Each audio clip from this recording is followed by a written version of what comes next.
Good afternoon dear students. So ఈరోజు నుంచి మీకు నేను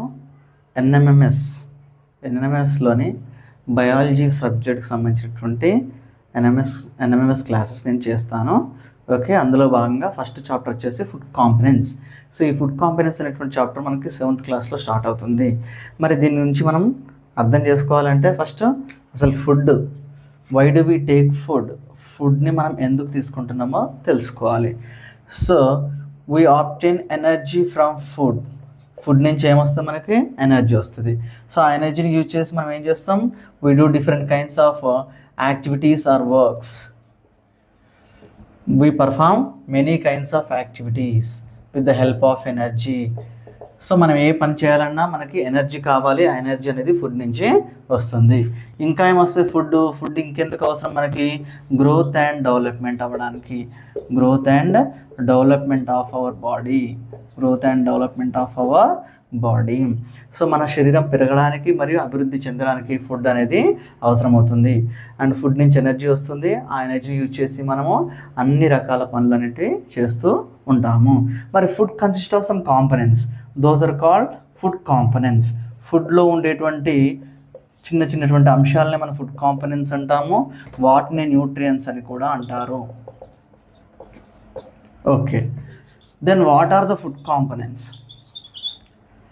the first one, carbohydrates. So తెలుగులో వీటిని పిండి పదార్థాలు అంటారు. కార్బోహైడ్రేట్స్, తెలుగులో వీటిని పిండి పదార్థాలు అంటారు. అదేవిధంగా మనం వాటి యొక్క ఫంక్షన్స్ని కూడా చూద్దాము బ్రీఫ్గా. మరి పిండి పదార్థాలు ఎక్కడ లభిస్తాయి మనకి? సో పిండి పదార్థాలను ఇచ్చేటువంటి విత్తనాలు ఉంటాయి. ఫర్ ఎగ్జాంపుల్ రైస్ కానీ, jowar, maize, wheat, bajra. So అంటే గోధుమలు కానీ, సజ్జలు కానీ, జొన్నలు కానీ, మొక్కజొన్నలు కానీ, తర్వాత రైస్, వరి కానీ, వీటిలో వచ్చేటువంటి పదార్థం ఏంటి, పిండి పదార్థం. వాటిని దంచితే పిండి వస్తుంది కదా, సో దాన్నే మనం స్టార్చ్ అంటాము. స్టార్చ్ కమ్స్ అండర్ కార్బోహైడ్రేట్స్, పిండి పదార్థాలు. మరి ఈ పిండి పదార్థాలు ఏం చేస్తాయి? They give us instant energy, వెంటనే శక్తిని ఇస్తాయి. Carbohydrates give us instant energy, అంటే వెంటనే శక్తిని ఇస్తాయి. మరి కార్బోహైడ్రేట్స్ తర్వాత మేజర్గా ఉండేటువంటి ఫుడ్ కాంపనెంట్స్ ఏంటి? ప్రోటీన్స్, మాంసకృత్తులు అంటాం తెలుగులో. ఈ ప్రోటీన్స్ దేంట్లో ఉంటాయి?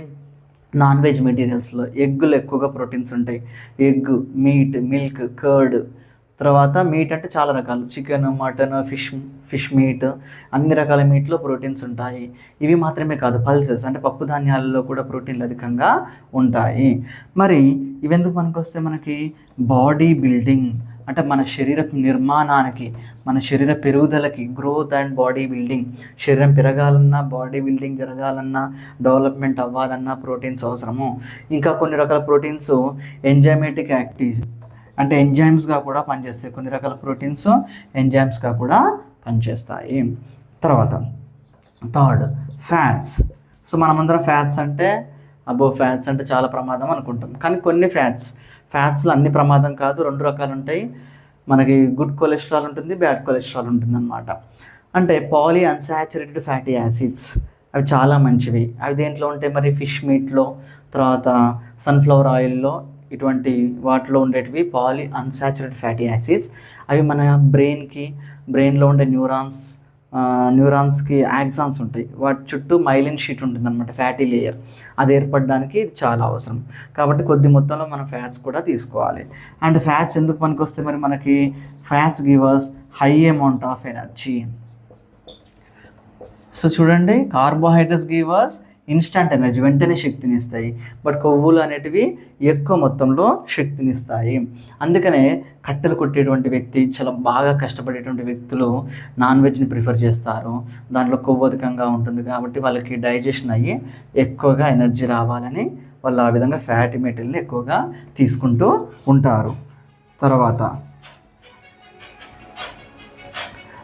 మనకు వచ్చేసి విటమిన్స్. తర్వాత ఏంటి? Vitamins. So vitamins prevent diseases.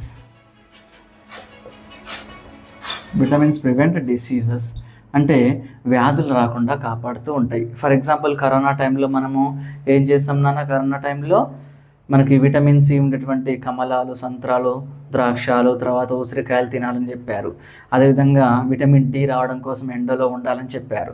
అలా మనకి విటమిన్స్ అనేటివి మనకి వ్యాధులు రాకుండా కాపాడుతూ ఉంటాయి. తర్వాత రఫేజెస్. తర్వాత ఏంటమ్మా? రఫేజెస్. వీటిని మనము డైటరీ ఫైబర్స్ అని కూడా అంటాము. సో ఈ డైటరీ ఫైబర్స్ లేదా రఫేజెస్ అనేటివి they are made up of cellulose. దేంతో ఏర్పడతాయి? సెల్యులోస్తో ఏర్పడతాయి. Dietary fibres are made up of cellulose. మరి ఈ dietary fibres are not digested in our body. సెల్యులోస్ని డైజెస్ట్ చేసుకునేటువంటి ఎంజైమ్ మన బాడీలో లేదు కాబట్టి dietary fibres are not digested in our body. మరి how are they useful? Actually ఎక్కడ ఉంటాయి ఇవి? ఫ్రూట్స్లో ఉంటాయి, వెజిటబుల్స్లో ఉంటాయి. ఫర్ ఎగ్జాంపుల్ బీరకాయ ముదిరింది చూసామనుకోండి, పొట్టు తీయగానే పీచు ఉంటుంది. బెండకాయ ముదిరిన నమిలితే మనకు పీచు అనిపిస్తూ ఉంటుంది. సంత్రాలు, కమల పళ్ళలో కూడా పీచు వస్తూ ఉంటుంది కదా. సో అలా ఫ్రూట్స్లలోనూ వెజిటబుల్స్లోను గోరుచిక్కుడు, తర్వాత బీన్స్, పీసు, ఇలా అనేక రకాల ఆహార పదార్థాలు ఉన్నటువంటి వెజిటబుల్స్, ఫ్రూట్స్, కొన్ని లీఫీ వెజిటబుల్స్లో కూడా ఈ ఫైబర్స్ అధికంగా ఉంటాయి.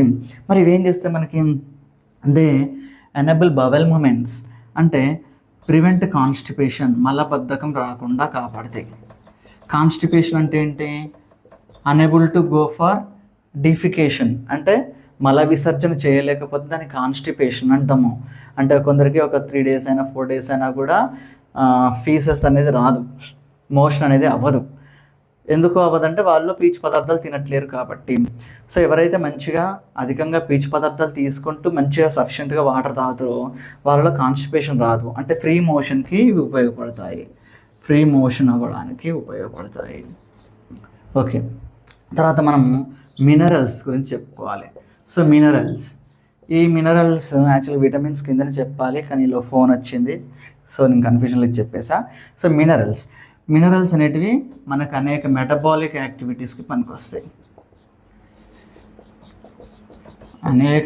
మెటబాలిక్ యాక్టివిటీస్, విటమిన్స్ కూడా మెటబాలిక్ యాక్టివిటీస్కి పనికొస్తాయి. అంటే మన బాడీలో చాలా యాక్టివిటీస్ జరుగుతూ ఉంటాయి అన్నమాట. ఫర్ ఎగ్జాంపుల్ మినరల్స్ చూసుకున్నట్లయితే నర్వ్ ట్రాన్స్మిషన్. ఇప్పుడు మనం తినేటువంటి ఆహారంలో ఉప్పు ఉంటుందిగా, సోడియం క్లోరైడ్, ఇవి అయాన్స్గా డివైడ్ అయిపోయేసేసి మన బ్రెయిన్ నుంచి, స్పైనల్ కార్డ్ నుంచి నర్వ్స్లో ట్రావెల్ చేస్తూ ఉంటాయి అన్నమాట. అంటే ఎలక్ట్రికల్ సిగ్నల్స్ పాస్ అవుతూ ఉంటాయి, దాన్నే నర్వ్ ట్రాన్స్మిషన్ అంటాం. అలా నర్వ్ ట్రాన్స్మిషన్ జరగాలంటే సోడియము, పొటాషియము, క్లోరిన్ ఇలాంటి మినరల్స్ కావాలి. సో అలానే మన బాడీలో ఇంకా చాలా, మెగ్నీషియం హార్ట్కి మంచిది, ఓకేనా, జింకు, ఐరన్ వచ్చేసి బ్లడ్ ఫార్మేషన్కి, అంటే ఆర్బీసీ ఫార్మేషన్కి మంచిది. ఇలా అనేక రకాల మెటబాలిక్ యాక్టివిటీస్కి మినరల్స్ పనికొస్తాయి. చివరిది water. So water is essential for life. మన బాడీలో ఏ యాక్టివిటీ జరగాలన్నా వాటర్ అనేది ఖచ్చితంగా కావాలి. ఫర్ ఎగ్జాంపుల్ ఫుడ్ డైజెషన్ అవ్వాలన్నా, డైజెస్ట్ అయిన ఫుడ్ బ్లడ్లో కలిసి ట్రాన్స్పోర్టేషన్ అవ్వాలన్నా, ఎక్స్క్రిషన్ కావాలన్నా, వేస్టెస్ బయటికి ఎక్స్క్రీట్ అవ్వాలన్నా, ఓకే, బాడీ టెంపరేచర్ని రెగ్యులేట్ చేయాలన్నా కూడా ఖచ్చితంగా వాటర్ కావాలి. అందుకే మన సెల్స్లో సైటోప్లాజంలో 90% వాటర్ ఉంటుంది, టోటల్ బాడీ అయితే 70% వాటర్ ఉంటుంది. ప్రతి సెల్లో, అంటే ప్రతి కణంలో 90% నీరు ఉంటుంది సైటోప్లాజంలో. అదే టోటల్ బాడీలో అయితే 70% వాటర్ ఉంటుంది. మరి ఇక్కడే మనం ఇంకొక వర్డ్ నేర్చుకుందాము, బ్యాలెన్స్డ్ డైట్ అనేటువంటి ఒక వర్డ్ని నేర్చుకుందాము. సో డైట్ అంటే ఫుడ్, బ్యాలెన్స్డ్ అంటే ఇప్పుడు మనం చెప్పుకున్నటువంటి ఈ 7 కాంపోనెంట్స్ కూడా ఫుడ్లో ఉన్నట్లయితే దాన్నే బ్యాలెన్స్డ్ డైట్ అంటాం. So the diet that consist of all kinds of nutrients in required quantity. అన్నీ కూడా ఎలా ఉండాలమ్మా? రిక్వైర్డ్ క్వాంటిటీలో, కావాల్సినటువంటి పరిమాణంలో ఉండాలి. అంటే అందరికీ ఒకే విధంగా ఉండదు, కొందరు ఎక్కువ కష్టపడతారు, కొందరు తక్కువ కష్టపడతారు, కాబట్టి వాళ్ళ ఫుడ్ రిక్వైర్మెంట్స్ మారుతూ ఉంటాయి. మరి బ్యాలెన్స్డ్ డైట్లో ఈ అన్ని న్యూట్రియంట్స్ ఉంటాయి, సఫిషియెంట్ క్వాంటిటీలో, రిక్వైర్డ్ క్వాంటిటీలో. అన్నీ సేమ్ ఉండవు. మళ్ళీ కార్బోహైడ్రేట్స్ ఫర్ ఎగ్జాంపుల్ 60% అనుకుంటే, ప్రోటీన్స్ ఒక 25% అనుకుంటే, ఫ్యాట్స్ ఒక 10% అనుకుంటే, మిగిలిన అన్నీ కలిపి ఒక 5%. ఆ విధంగా ఉంటే దాన్ని బ్యాలెన్స్డ్ డైట్ అంటాము. మరి ఇప్పుడు మనం ఓన్లీ రైస్ తీసుకొని పచ్చిపులుసు పోసుకొని తింటే that is not a balanced diet. And balanced diet చాలా కాస్ట్లీగా ఉండాల్సిన అవసరం కూడా లేదు.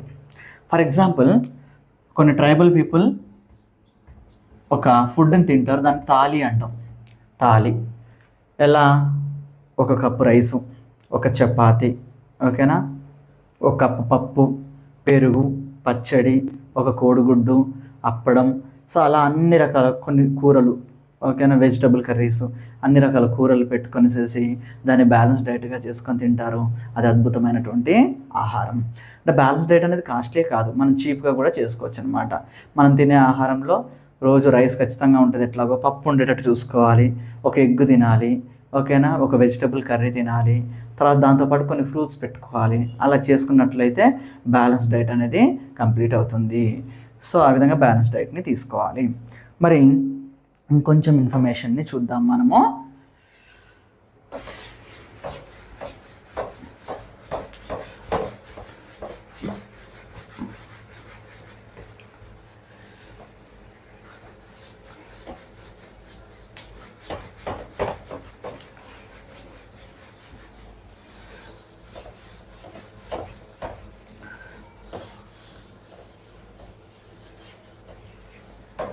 ఓకే డియర్ స్టూడెంట్స్, ఇంకొంచెం ఇన్ఫర్మేషన్ చూద్దాం. మరి మనకి విటమిన్స్ పైన కొన్ని బిట్స్ పడేటువంటి అవకాశం ఉంది. విటమిన్స్ పైన, సో విటమిన్స్ని కనుక్కున్నటువంటి సైంటిస్టు ఫంక్, క్యాసిమిర్ ఫంక్ అనేటువంటి సైంటిస్ట్. అదేవిధంగా విటమిన్ సి గురించి మనము ఎక్కువగా ఫోకస్ చేయాలి. ఓకే, సో విటమిన్ సి, ఇక్కడ మనకి విటమిన్ సి అనేది చాలా ముఖ్యం కదా. So vitamin C prevents scurvy disease. Scurvy అనేటువంటి ఒక డిసీజ్ని విటమిన్ సి అనేది క్యూర్ చేస్తుంది. సో దీని గురించి చెప్పినటువంటి సైంటిస్టు లిండ్ అనేటువంటి సైంటిస్ట్. ఇది ఒక బిట్గా గుర్తుపెట్టుకోండి. సో విటమిన్ సి గురించి లేదా స్కర్వీ గురించి డిస్కవర్ చేసినటువంటి సైంటిస్ట్ పేరు లిండ్. విటమిన్స్ని డిస్కవర్ చేసినటువంటి సైంటిస్ట్ పేరు ఫంక్. అదేవిధంగా న్యూట్రిషన్ పైన ఓకే బాగా రీసెర్చ్ చేసినటువంటి సైంటిస్ట్ పేరు లెవోయిజర్. న్యూట్రిషన్ పైన బాగా రీసెర్చ్ చేసినటువంటి సైంటిస్ట్ ఎవరమ్మా? లెవోయిజర్. సో అతను న్యూట్రిషన్ గురించి పేవ్డ్ ఏ న్యూ పాత్ని తయారు చేస్తాడనమాట. సో ఈ ముగ్గురు సైంటిస్టులను గుర్తుపెట్టుకోండి. లెవోయిజర్ ఏమో న్యూట్రిషన్ పైన రీసెర్చ్ చేసినటువంటి సైంటిస్ట్, స్కర్వీని కనుక్కున్నటువంటి సైంటిస్ట్ పేరు లిండ్, అది దాన్ని ప్రివెంట్ చేసే విటమిన్ ఏంటి? Vitamin C. అసలు విటమిన్స్ని కనుక్కున్న సైంటిస్ట్ పేరు ఫంక్. సో డియర్ స్టూడెంట్స్, ఇక్కడతోటి ఆ ఫుడ్ కాంపోనెంట్స్ సంబంధించిన బ్రీఫ్ ఇన్ఫర్మేషన్ ఇచ్చాను యాజ్ పర్ ఎన్ఎంఎంఎస్ మెటీరియల్. మరి ఇంకా ఫర్దర్గా బిట్స్ గురించి మళ్ళీ వీడియో చేస్తాను. సో ఈ వీడియోతో పాటు ఆ వీడియో కూడా నేను చూసేసి నేర్చుకోండి. Okay, thank you one and all.